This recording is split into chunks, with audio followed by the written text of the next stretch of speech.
Assalamualaikum warahmatullahi wabarakatuh. Perkenalkan, nama saya Ratih, NIM 1061802338 dari Program Studi Hukum Tata Negara Fakultas Syariah Perguruan Universitas Islam Negeri Sultan Taha Saifuddin Jambi. Baiklah, adapun tujuan saya membuat video ini adalah sebagai bentuk tugas ujian akhir semester yang diberikan oleh dosen pengampu Bapak Z. Haryanto SHMH. Baiklah, langsung saja memasuki soal yang pertama, yaitu sebutkan serta jelaskan aspek pengelolaan lingkungan dan perlindungan ekosistem. Ada 6 aspek pengelolaan lingkungan dan perlindungan ekosistem. Yang pertama yaitu kebijakan penataan, yang kedua pemanfaatan, yang ketiga pengembangan, yang keempat pemeliharaan dan pemulihan, yang kelima yaitu pengawasan dan pengendalian, dan yang keenam itu adalah penegakan hukum lingkungan. Dari keenam aspek tersebut ada beberapa tujuan.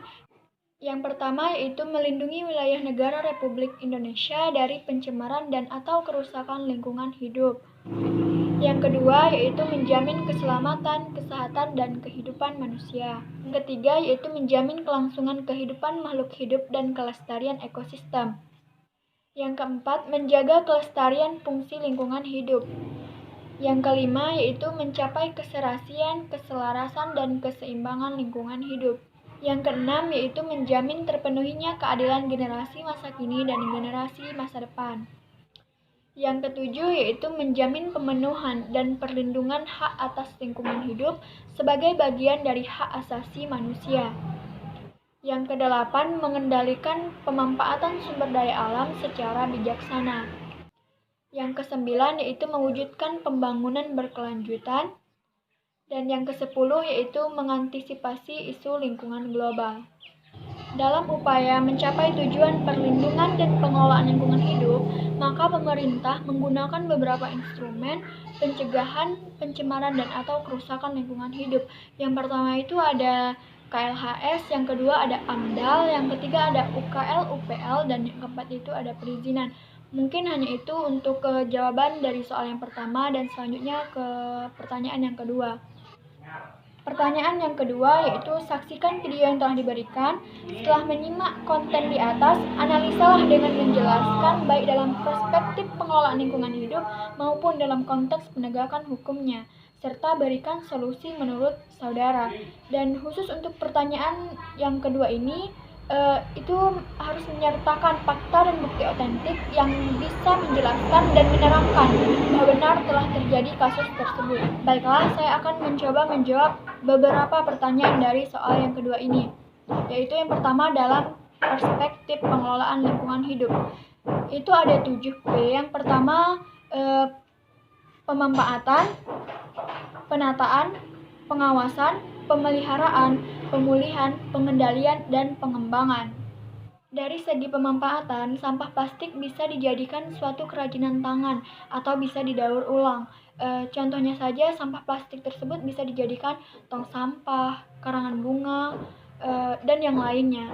Dan sampah seperti botol tersebut bisa dijadikan celengan atau mainan.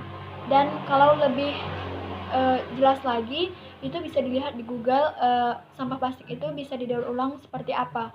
Yang kedua itu ada penataan. Seharusnya manusia lebih menyadari bahwa dengan adanya sampah plastik di lautan tersebut, itu sangat tidak bagus untuk semua makhluk hidup yang berada di sekitarnya. Yang ketiga yaitu ada pemeliharaan. Seharusnya memang ada orang yang bertugas khusus untuk memelihara laut tersebut agar tidak terjadi seperti cuplikan video yang saya lihat tersebut. Untuk pertanyaan yang kedua yaitu tentang penegakan hukumnya bagaimana. Menurut saya sendiri dari yang saya baca di internet tersebut, saya tidak menemukan tentang adanya penegakan hukum khusus untuk sampah plastik itu sendiri atau sanksi khususnya. Untuk pertanyaan yang ketiga, solusi saya yaitu yang pertama, memang harus ada hukum yang jelas untuk mengatur perlindungan laut Indonesia dari sampah. Solusi yang kedua yaitu membuka lapangan pekerjaan tentang daur ulang sampah plastik atau kerajinan tangan di daerah yang bersangkutan. Dan solusi yang ketiga, seharusnya manusia lebih berpikir atau lebih sadar tentang dampak buruk dari sampah yang berada di laut tersebut tidak bagus untuk kesehatan makhluk hidup yang berada di sekitarnya.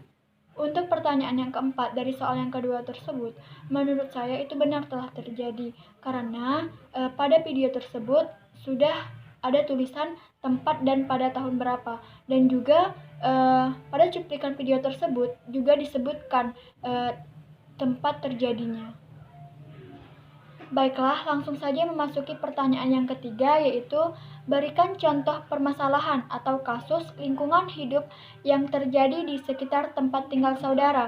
Analisis serta bagaimana upaya yang harus dilakukan dalam mengatasi masalah atau kasus dimaksud dalam perspektif hukum lingkungan.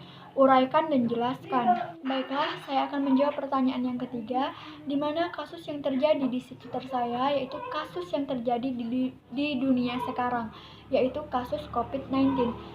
Itu terjadi pada Kecamatan Serai Serumpun, Kabupaten Tebo.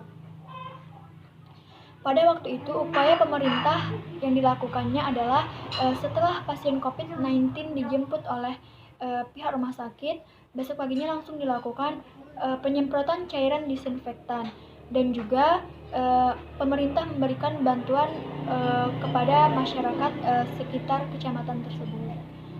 Karena pada waktu itu tidak dibenarkan atau tidak diperbolehkan untuk keluar rumah. Baiklah, mungkin hanya itu jawaban yang dapat saya paparkan. Mohon maaf bila banyak kekurangan. Maklum saja, saya juga dalam tahap belajar. Saya akhiri dengan wassalamualaikum warahmatullahi wabarakatuh.